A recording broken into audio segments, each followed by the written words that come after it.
अस्सलाम वालेकुम जी, मैं शाहिद हुसैन हूँ। उम्मीद करता हूँ आप सब खैरियत से होंगे। साबिक एसएसपी मलीर रओ अनवार साहब ने कुछ सहाफ़ियों को इंटरव्यू दिया है और नकीबुल्लाह समेत दीगर जो उनके ऊपर 444 अफराद के मावरा अदालत कत्ल के इल्ज़ामात हैं, उनको उन्होंने यकसर मुस्तरद किया है। बेशुमार उन्होंने पुलिस फ़ोर्स के ऊपर जो कि उस वक़्त के आला ओहदेदारान थे, जब वो एसएसपी मलीर तैनात थे, उस हवाले से भी उन्होंने बेशुमार उनके ऊपर रद्द-ए-अमल में जो है वो इल्ज़ामात आयद किए हैं। और इसके अलावा टीटीपी, बीएलए और दीगर जो दहशतगर्द तंज़ीमें हैं, उस हवाले से भी कुछ नई बातें और कुछ पुराने राज़ जो है वो सामने रखे हैं। तो वो 44 तकरीबन 40 मिनट से तवील तरीन जो है वो लंबा इंटरव्यू था।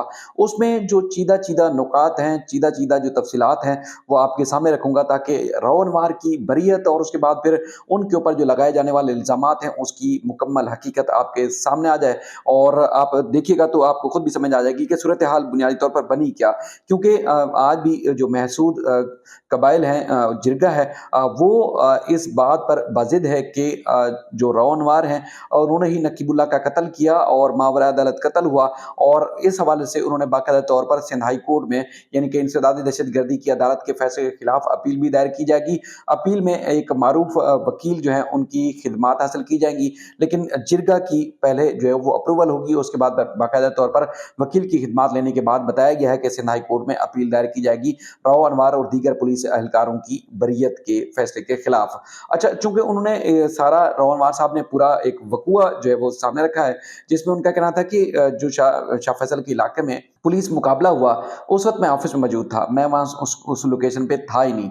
और उन्होंने ये कहा कि जब मुझे एसएचओ इलाका एसएचओ ने यानी कि 3:39 पर मुझे मालूमात दी कि पुलिस मुकाबला हुआ है और दो जो मुल्ज़मान थे, यानी कि 4 में से 2 मुल्ज़मान की शनाख्त हुई है और दीगर मुल्ज़मान की शनाख्त अब तक नहीं हुई। और उसके बाद फिर मैंने फ़ौरी तौर पर, यानी कि 2 मिनट के अंदर-अंदर मैंने उस वक़्त के जो डीआईजी थे, एडिशनल आईजी कराची थे, यानी कि डीआईजी सुल्तान ख्वाजा, उसके बाद फिर एडिशनल आईजी मुश्ताक महार थे और आईजी सिंध उस वक़्त गुलाम नबी मेमन साहब थे। तो उसमें जो है वो नहीं, आईजी सिंध उस वक़्त जो है वो एडी ख्वाजा थे, माज़रत के साथ, एडी ख्वाजा थे। तो उस हवाले से मैंने फ़ौरी तौर पर, इनका ये कहना है कि मैंने उनको इस मुकाबले के हवाले से आगाह किया और उसके बाद फिर मैं उस लोकेशन पर जाने के लिए गया। चूँकि वो इलाका मैंने देखा नहीं था, तो बड़ी मुश्किल से उस इलाके में पुलिस के जो मौके पर मौजूद एहलकार थे, उनकी मदद से पहुँचा।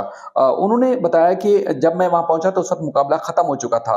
और उसके बाद फिर इस तरह के कई और भी वाक़यात होते हैं, बाज़ दफ़ा हमें भी नहीं पता होते और मीडिया को पहले से मालूम हो जाता है, क्योंकि इलाका एसएचओ और अचानक ज़ाहिर है कहीं वारदात होती है तो पुलिस मुकाबला हो जाता है, तो उसके बाद फिर मीडिया को रेस्क्यू इदारों की मदद से या पुलिस की मदद से पहले पता चल जाता था, मुझसे भी अमूमी तौर पर उनका ये कहना है। और उसके बाद फिर उन्होंने ये भी कहा कि बाज़ दफ़ा तो ऐसा भी होता रहा है कि मैं सो रहा होता था रात में, और रात में सुबह उठ के देखता था तो मेरे नाम से मुख्तलिफ इलाकों की मुख्तलिफ वक़ूआत या जो वक़ूए होते थे, उस हवाले से खबरें भी नशर हो जाती थी। तो लेकिन मेरा उनसे उन चीज़ों से कोई ताल्लुक भी नहीं होता था। ये अमूमी तौर पर एसएचओज़ या इस तरह के लोग, उनका ये कहना है कि होता था, करते थे। नकीबुल्लाह का कहना है कि इनका नाम असल जो है वो आज भी वाजिद है। उनका ये कहना है कि नसीबुल्लाह, इनका नसीमुल्लाह नाम था, नकीबुल्लाह सिरे से कोई नाम ही नहीं था। नसीमुल्लाह कोई शख्स ही नहीं है, ना उसका कोई बेफ़ाम है, ना कोई शनाख्ती कार्ड है।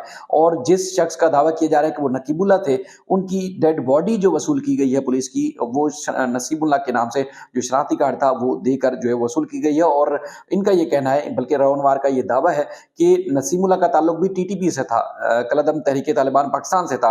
और इंसदादी दहशतगर्दी की अदालत ने 2016 में इनको इश्तिहारी करार दिया था और इनके खिलाफ कराची में मुकदमात जो है वो दर्ज थे। और उन्होंने कहा कि जब उन्हें गिरफ्तार किया गया और ये सारी चीज़ें हुई, उन्होंने पुलिस की जो टीम थी, उस हवाले से उन्होंने कहा कि वो सारी चीज़ें उन्होंने आगाह किया कि पुलिस बस उस वक़्त जो है उनके खिलाफ क्या कुछ कार्रवाई कर रही थी। और ख़ास तौर पर उस वक़्त के एमपीए थे, एमक्यूएम के रहनुमा ख्वाजा इज़हारुल हसन, उनकी गिरफ्तारी के हवाले से भी कहा कि ख्वाजा इज़हारुल हसन जो है वो जब उनको गिरफ्तार किया तो उनको उस तरह उनको मुअत्तल भी किया गया। और ये कहना है कि उनका इस सारे तासुर से मिल रहा है कि उनको ज़ाती कुछ रंजिश और ज़ाती नाराज़गी या गुस्से की वजह से कुछ पुलिस के अफ़सरान ने जो है वो निशाना बनाया और इनको मुअत्तल कर दिया। उनका ये भी बताना है अपने इस इंटरव्यू में, रओ अनवार का, कि पुलिस में ईमानदार जो है, रोनवार ने अपने इदारे के बारे में बताया कि पुलिस में ईमानदार बहुत कम लोग हैं और ये नहीं कह सकता कि वो सारे ही जो है वो ईमानदार नहीं है, लेकिन बहुत कम लोग हैं कि वो ईमानदार हैं। और उसके बाद फिर जब उनसे सहाफ़ी ने सवाल किया कि ये तफ्तीश का तरीक़ाकार जो है, तहकीकात का जो तरीक़ाकार है, उसमें क्या है? तो उनका कहना है कि देखें जी, पहले तो तफ्तीश का हमने भी तहकीकात की है, नीचे से मैं ऊपर गया था, तो उसके बाद फिर लेकिन अब तफ्तीश का जो है तरीक़ाकार इंतहाई नाक़िस है, जिसकी वजह से मुल्ज़मान छूट जाते हैं। यानी कि वक़्वा एक जगह होता है, एफ़आईआर कोई और करता है, तफ्तीश कोई और करता है, तो ज़ाहिर है फिर उसमें जो है वो जो है वो तफ्तीश नाक़िस हो जाती है, तफ्तीश सही नहीं होती, जिसकी वजह से मुल्ज़मान छूट जाते हैं और बरी हो जाते हैं, उनको सज़ाएँ नहीं हो पाती। और उनका ये भी उन्होंने आज तस्लीम किया कि उनके ना सिर्फ़ सियासी मुख़्तलिफ़ रहनुमाओं से, सियासी जमातों से, सियासी शख्सियात से, बल्कि एस्टेब्लिशमेंट से भी उनके अच्छे ताल्लुकात रहे हैं। और उसके बाद फिर उनका ये कहना था कि जब मैं उस इलाके में था, यानी कि मलीर में था, तो उस वक़्त मैं दहशतगर्दों के लिए खौफ़ की अलामत समझा जाता था। सुरहाब गोड या दीगर इलाकों में ज़मीनों पर जो है कब्ज़े होते थे, तो वो मैंने ना सिर्फ कब्ज़े बागुज़ार कराए, बल्कि लोगों को पुरअमन तरीके से वहाँ ठहराया। बल्कि उनका ये भी कहना था कि वहाँ सुरहाब गोड और दीगर इलाकों में ताजिर बड़ी खुशियाँ महसूस करते थे। मुझे तो बाकायदा तौर पर शील्ड्स मिला करती थी। दहशतगर्दों को ना सिर्फ मुकाबले में मारे जाते थे, बल्कि और जो उनको भगाने में भी कामयाब हुआ। उन्होंने एक अली हसन बरोही, जिनका मुबैना तौर पर पहले भी कई दफ़ा इल्ज़ाम आयद होता है कि वो साबिक़ सदर आसिफ़ अली ज़रदारी के फ्रंट मैन के तौर पर मुबैना तौर पर समझे जाते हैं, कि उनका ये भी दावा था कि जब मैं उस वक़्त एसएसपी मलीर था, तो इन इलाकों में अली हसन बरोही जो है वो आता तक नहीं था।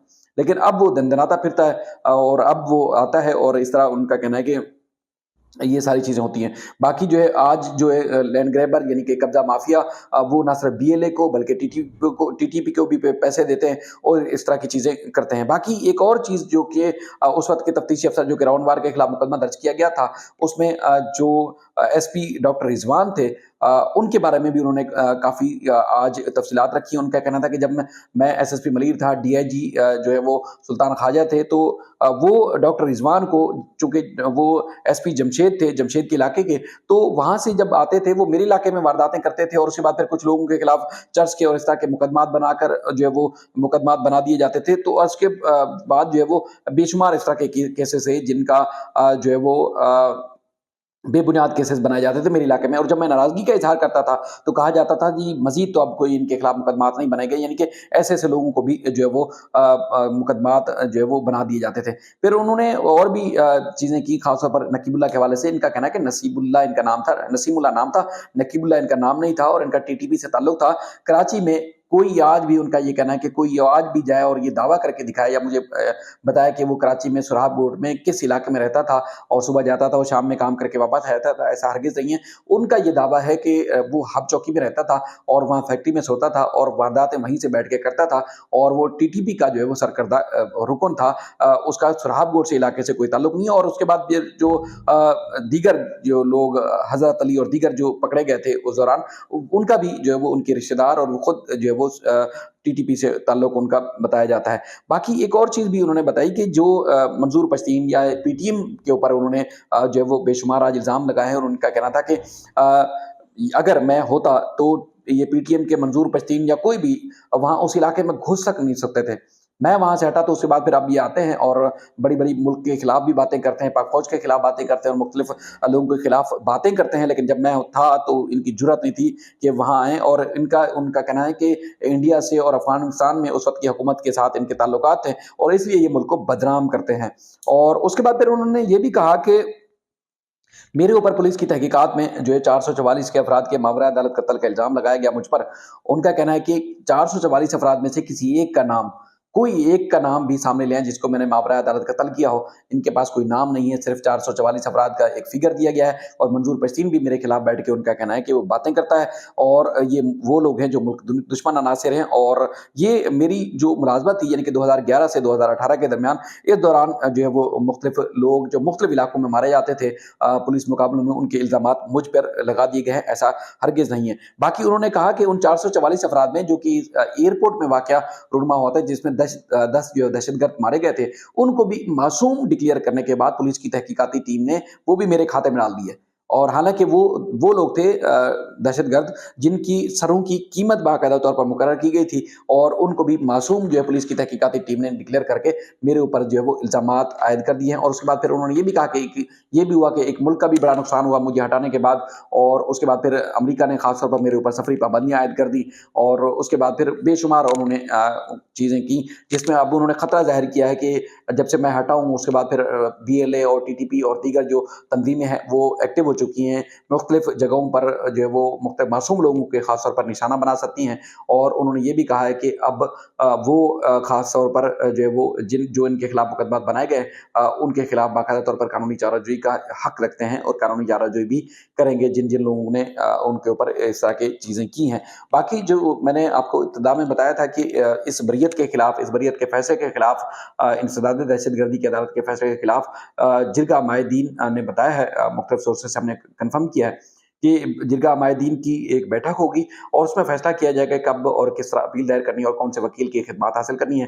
लेकिन एक मारूफ वकील की खिदमात या उनसे एक राय ज़रूर ली गई है कि जब एटीसी का फैसला है वो हाई कोर्ट में चैलेंज किया जाएगा अपील के तौर पर, यानी कि अपील दायर की जाएगी। अब अप्रूवल जो है वो जिरगा माहिदीन देंगे, जिरगा एक होगा, उसके बाद फिर अपील का हतमी फैसला जो है किया जाएगा। चूँकि एटीसी के फैसले के बाद तकरीबन 1 महीने का वक़्त होता है, उसके बाद जो है वो अपील बाकायदा तौर पर दायर की जाएगी। मज़ीद इस सिलसिले में जो भी अपडेट्स होंगी, जो तफ़सीलात होंगी आपके सामने रखेंगे। अपना ख़्याल रखिएगा। अल्लाह हाफ़िज़।